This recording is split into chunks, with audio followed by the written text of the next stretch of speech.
Assalamualaikum warahmatullahi wabarakatuh. Bertemu lagi dengan Ibu Suginingsi dalam pelajaran IPA Biologi. Alhamdulillah, kita masih diberi kesehatan oleh Allah Subhanahu wa taala sehingga kita bisa melanjutkan pelajaran kita. Oke, anak-anak, kita masih membahas tentang sistem gerak. Pada kesempatan yang lalu, kita sudah membicarakan tentang gerak aktif, yaitu sistem rangka. Nah, pada kesempatan kali ini, kita khusus membicarakan tentang otot. Oke, otot itu adalah sebagai alat gerak aktif. Artinya, kita bisa bergerak karena otot tadi yang menggerakkan rangka. Untuk penjelasan lebih lanjut, perhatikan dan simak keterangan Ibu berikut ya. Sistem gerak aktif itu dikendalikan oleh otot. Perhatikan pada gambar. Gambar ini memperlihatkan struktur daripada otot rangka pada manusia atau yang kita kenal dalam bahasa sehari-hari yaitu daging. Berikut yaitu karakteristik dari otot atau ciri-ciri dari otot. Yang pertama, otot mempunyai ciri atau mempunyai sifat kontraktibilitas, yaitu otot mempunyai kemampuan untuk mengadakan perubahan menjadi lebih pendek dari ukuran semula atau disebut namanya berkontraksi. Yang kedua yaitu otot mempunyai sifat ekstensibilitas, yaitu otot mampu berelaksasi atau memanjang dari ukuran semula. Sedangkan yang ketiga yaitu otot mempunyai sifat elastisitas, yaitu otot bisa kembali ke bentuk semula setelah berkontraksi atau berekstensi. Otot yang kembali pada ukuran semula disebut dalam keadaan relaksasi atau istirahat. Cara kerja otot. Cara kerja otot dibedakan menjadi dua, yaitu ada otot yang cara kerjanya bersinergis, yaitu dua otot yang kerjanya bersamaan. Misalnya, dua otot sama-sama berkontraksi dan dua otot ini sama-sama berelaksasi. Misalnya, pada otot-otot antar tulang rusuk ketika bekerja sama mengangkat dan menurunkan tulang rusuk dan dada pada saat kita melakukan pernapasan dada. Sedangkan yang kedua yaitu otot antagonis, yaitu yang kerjanya berlawanan. Maksudnya di sini, jika satu otot berkontraksi, yang lainnya berelaksasi dan sebaliknya. Misalnya yaitu otot bisep dan otot trisep ketika kita meluruskan dan membengkokkan lengan bawah.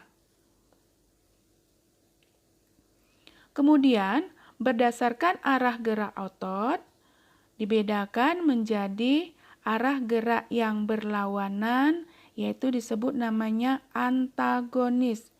Contoh yang pertama yaitu gerak ekstensor atau meluruskan, dan yang lawannya yaitu fleksor, yaitu membengkokkan. Nah, perhatikan, mungkin pernah kamu sering kamu melakukan ini ketika kamu membengkokkan dan meluruskan kaki. Kemudian yang berikutnya contoh yaitu ketika kita meluruskan dan menekuk siku atau lengan atas dan lengan bawah. Kemudian Arah gerak yang kedua yaitu abduktor, yaitu gerak yang menjauhi, dan adduktor, yaitu yang mendekati. Nah, yang pertama yaitu kita lihat yaitu gerak mendekati dan menjauhi badan atau tubuh. Abduksi ketika lengan kita dari keadaan bersiap kita rentangkan, itu namanya abduksi.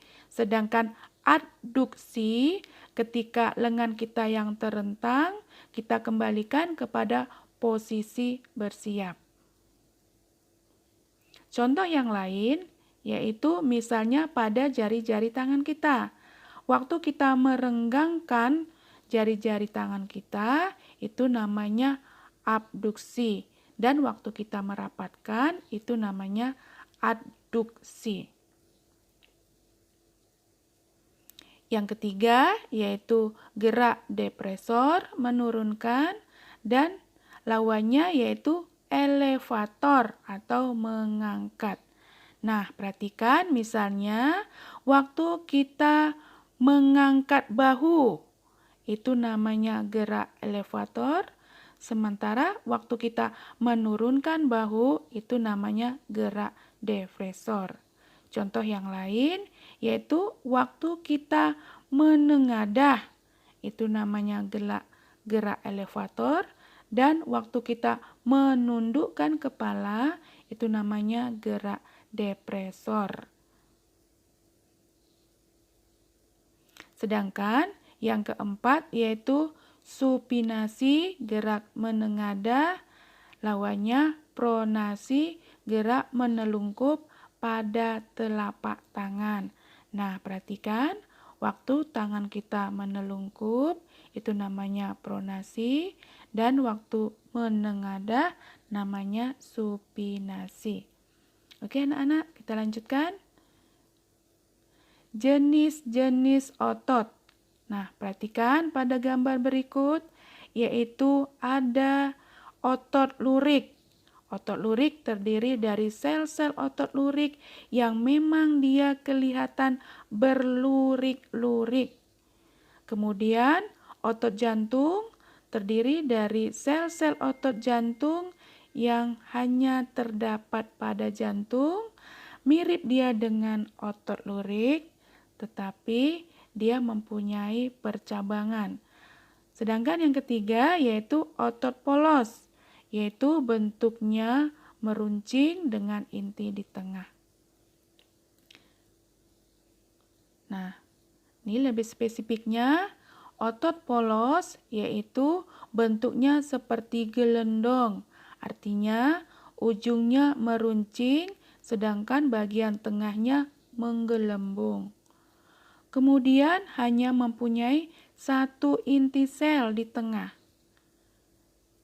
Tidak memiliki garis-garis melintang sehingga disebut namanya otot polos. Nah, ini kalau kita lihat bentuk otot polos di bawah mikroskop. Yang kedua, otot lurik.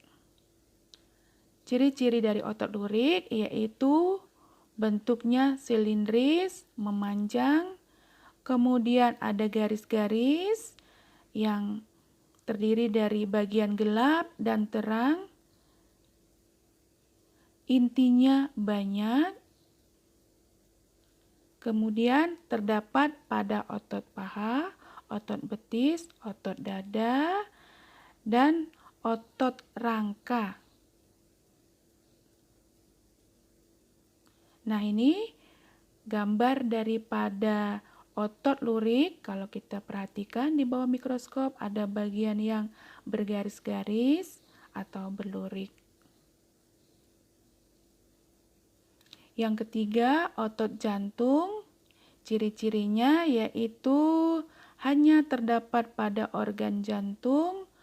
Secara struktur dia mirip dengan otot lurik, tetapi cara kerjanya dia mirip dengan otot polos, sehingga disebut juga dia otot yang spesial.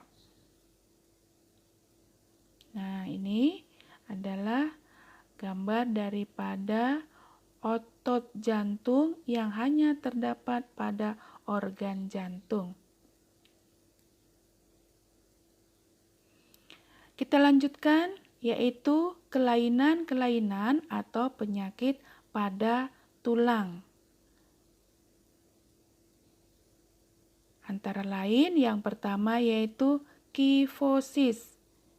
Kifosis yaitu kelainan pada tulang punggung yang membengkok ke depan sehingga orang yang mengalami kifosis ini terlihat seperti membungkuk.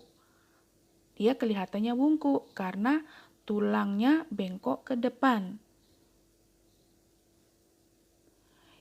Yang kedua yaitu skoliosis. Nah, skoliosis ini tulang punggungnya membengkok ke kiri atau ke kanan, yaitu karena salah posisi waktu duduk. Nah, seperti ini. Perhatikan anak-anak, makanya kalau kita duduk itu tulang punggungnya lurus, jangan bengkok-bengkok seperti ini. Nanti dia akan berkelanjutan menjadi skoliosis. Yang ketiga yaitu lordosis. Lordosis yaitu kelainan ketika tulang punggung membengkok ke belakang. Ya, mungkin karena kebiasaan tidur, diganjal punggungnya pakai bantal, lama-kelamaan maka tulang punggungnya bengkok seperti ini. Selanjutnya yaitu rahitis. Rahitis ini kelainan pada tulang, terutama pada waktu masih anak-anak kekurangan vitamin D, sehingga kakinya bengkok. Bengkoknya bisa huruf X dan huruf O seperti ini ya. Yang berikutnya yaitu polio. Polio yaitu kelainan pada tulang sehingga tulang menjadi mengecil. Nah, ini disebabkan oleh virus. Biasanya menyerang pada saat anak-anak. Selanjutnya yaitu osteoporosis, yaitu kondisi berkurangnya kepadatan tulang. Hal ini menyebabkan tulang menjadi keropos dan mudah patah. Biasanya ini terjadi karena bertambahnya usia. Perhatikan pada gambar, yaitu tulang yang sehat dengan tulang yang telah mengalami osteoporosis, di mana kita lihat kadar kepadatannya berkurang. Hal ini menyebabkan, kita lihat pada gambar, orang yang sudah mengalami osteoporosis, tulang punggungnya itu menjadi bengkok, lama-kelamaan akan menjadi bungkuk. Ini biasa terjadi pada orang yang sudah lanjut usia. Berikutnya, kelainan pada otot. Yang pertama yaitu tetanus. Tetanus ini adalah keadaan di mana otot berkontraksi secara terus-menerus sehingga menyebabkan kejang. Kontraksi otot yang terus-menerus ini disebabkan oleh racun bakteri. Nah, ini adalah bakteri Clostridium tetani yang menyebabkan penyakit tetanus. Ketika seseorang mengalami luka, kemudian bakteri Clostridium tetani ini masuk ke dalam aliran darah, menyerang sistem saraf, maka terjadilah yaitu penyakit tetanus tadi. Yang kedua, atrofi. Atrofi itu yaitu otot yang mengecil akibat serangan virus polio sehingga otot tidak bisa difungsikan lagi untuk bergerak dan bisa menyebabkan lumpuh. Nah, seperti ini Otot yang mengecil karena tidak digerakkan, maka menyebabkan kelumpuhan. Yang ketiga, kaku leher atau stiff, yaitu kelainan yang terjadi karena gerakan hentakan yang menyebabkan otot trapesium meradang. Otot trapesium yaitu otot yang terdapat pada leher. Nah, ini sering terjadi pada saat kita mungkin dalam bahasa sehari-hari disebut namanya salah tidur, sehingga leher kita menjadi susah digerakkan. Yang keempat, kram, yaitu kelainan otot yang terjadi karena aktivitas otot yang terus-menerus sehingga otot menjadi kejang. Nah, ini biasanya gerakan yang terlalu dipaksakan, otot tadi mengalami kelelahan tetapi tidak diberikan istirahat yang secukupnya. Dengan kata lain, ini adalah bahasa tubuh yang menyatakan bahwa otot sudah waktunya istirahat. Nah, perhatikan pada gambar, ini kita sebut namanya, kalau dalam bahasa sehari disebut namanya naik betis. Yang kelima, keseleo atau terkilir, yaitu kelainan otot yang terjadi jika yang harusnya gerak sinergis, salah satu otot bekerja berlawanan arah, yang menyebabkan ligamen yang menyatukan atau yang mengikat antar sendi mengalami cedera. Nah, ini bisa menyebabkan bengkak kalau pada yang ringan, tetapi kalau pada yang parah, ligamen ini bisa terputus.